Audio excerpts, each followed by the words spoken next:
গেল ৩ দিনে গাজায় ইসরায়েলি হামলায় ২০০ শিশু সহ নিহত হয়েছে অন্তত ৬০০ ফিলিস্তিনি।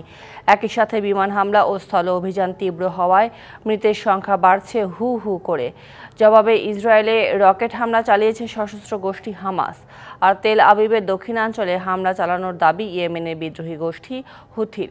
এদিকে অবিশ্বাসের অভিযোগ তুলে ইসরায়েলের নিরাপত্তা প্রধানকে বরখাস্ত করেছেন নেতানিয়াহু। কয়েকদিন পরেই প্রথম জন্মদিন ছিল ফুটফুটে শিশু বানান আল সালাউতের। আরেক শিশু হুর আল সালাউতের বয়স হয়েছে ১ বছর। কবে সে গুটি গুটি পায়ে হাঁটা শুরু করবে সে অপেক্ষায় ছিলেন মা বাবা। ঈদ কেনাকাটা নিয়ে চঞ্চল হয়ে উঠেছিল ছোট্ট সালমা এসিলিয়ে। সালমাহের ঈদ আর আসবে না। হুর আল সালাউতের প্রথম হাঁটা আধো আধো বলিতে কথা শোনার অপেক্ষা শেষ হবে না কোনোদিন।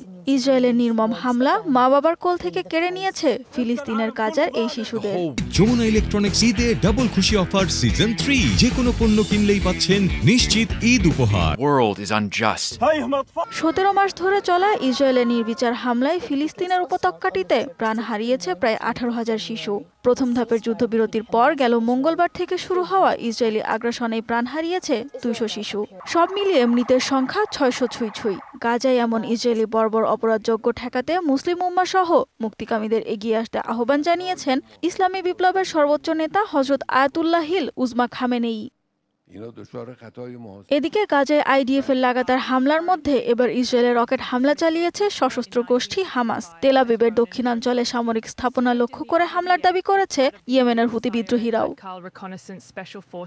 হামলা পাল্টা হামলার মধ্যে এবার প্রথমবারের মতো অভ্যন্তরীণ নিরাপত্তা পরিষদের প্রধান রনেন বারকে বরখাস্ত করেছে ইসরায়েলের প্রধানমন্ত্রী বেনিয়ামিন নেতানিয়াহু। শিনবেট প্রধানের ওপর আস্থা না রাখতে পারায় এই সিদ্ধান্তের কথা জানান নেতানিয়াহু নিজেই। এ খবরে সরকার বিরোধী বিক্ষোভ আরও জোরদার হয়েছে। যুদ্ধ বন্ধ করে জিম্মি ফিরিয়ে আনার জোর দাবি জানাচ্ছে বিক্ষোভকারীরা। সানজিদা ইসলাম তন্নি, ডিবিসি নিউজ ডেস্ক।